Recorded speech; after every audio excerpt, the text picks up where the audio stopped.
The Reverend Pat D.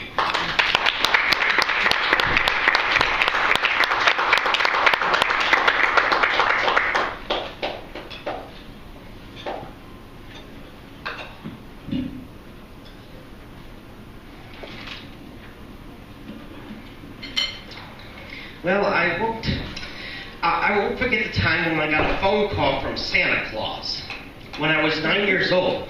And that was back in the days before I had any pubic hair.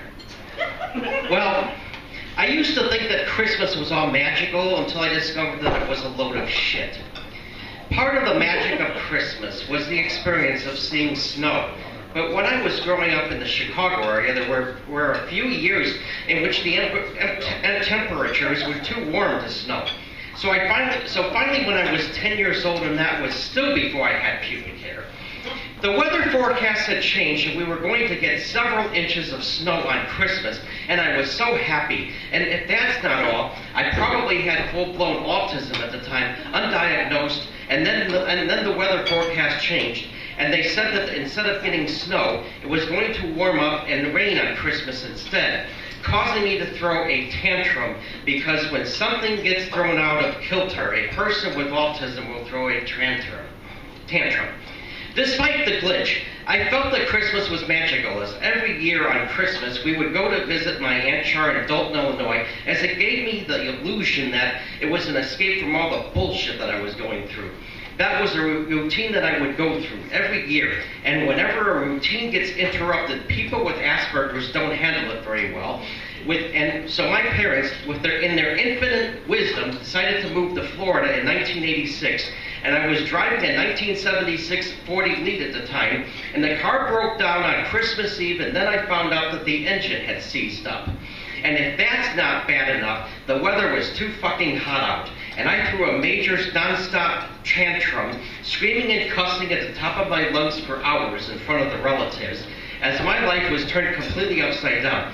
I thought that I could handle going through Christmas once I moved to Minnesota, because we got the cold weather and the snow, but everyone abandons me because most people are fucking assholes, as I realized that Christmas is a load of shit.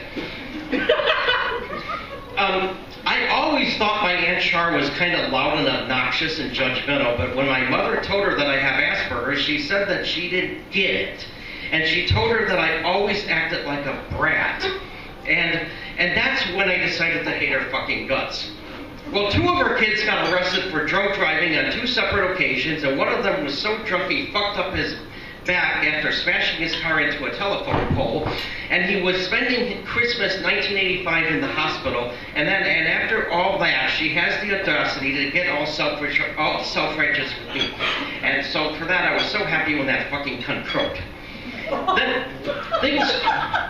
things changed, and things really had changed. I hated Christmas so much. I hated when people would say Merry Christmas to me, and because I know they didn't really give a fuck about me, unless they were willing to invite me over to their house for a Christmas dinner with turkey to eat, which that never happened. And I preferred that they say Happy Holidays, and then people accuse me of being politically correct. Oops. I hate political correctness, but I believe that people should be correct. But because I hate political correctness with a passion, I now have mixed feelings about Merry Christmas, which reminds me of my Uncle Matt, Aunt Char's husband. And this happened right after I moved to Florida, and I was so traumatized after living in that fucking cesspool of fucking shit, I said the word fuck in front of him, and he was offended because he's a right-wing fascist. And I know that he would hate the social justice warriors on the college campuses who are offended when people refuse to be politically correct. And I hate them too. But Uncle Matt is an example of a right-wing social justice warrior. He had to run up to a safe space when I used a naughty word. What a whiny-ass little bitch. To help me cope with Christmas, I really enjoyed watching horror movies showing graphic violence, but I once rented a movie that showed a lot of naked people, which caused me to feel like beating off, as I believed that I should try to refrain from beating off on Jesus' birthday, even though he was born in March, and that's if Jesus even existed. I really enjoyed the Silent Night, Deadly Night movie, which is about Santa Claus who kills people. And my favorite part of that movie is when Santa Claus decides to strangle someone with a string of Christmas lights. That was so fucking beautiful. Which reminds me of the time when I got a phone call from Santa. Santa asked me what I wanted for Christmas, but he asked me if I had been good this year or naughty, and he told me that I did some bad things, but I would barely be able to squeak by, but I probably would barely be able to squeak by to get some present. Actually, Santa's voice sounded a lot like my father's voice, and the bullies at school picked on me even worse when I told them that I believed in Santa Claus.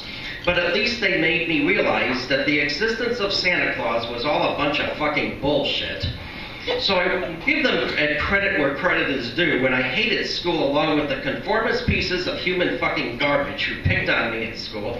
But someone asked me to think about one good thing that came out of going to school, and then I realized that going to school is where I learned all the crude sexual humor that I enjoy so much. And it's not as though I certainly didn't get it because I had cool parents who taught me that.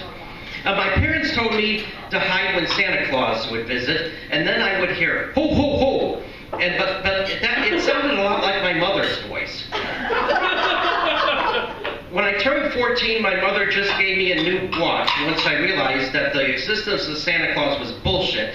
And that was after I did get pubic hair and I was beating off a lot because I was so fucking horny. And holidays would be so much nicer if someone who's my type would be nice enough to let me stick my dick in their ass.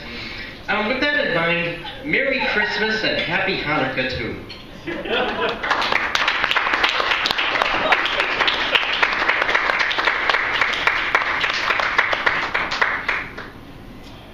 Keep it going for the Reverend Pat D. Particularly for the invention of the phrase right-wing social justice warrior, which I did not know was a phrase that I needed. I can't take credit for that. No. I stole it from the Secular Talk YouTube channel. But you've popularized it. Yes. All right, ladies and gentlemen, please welcome to the stage. Right, what topic?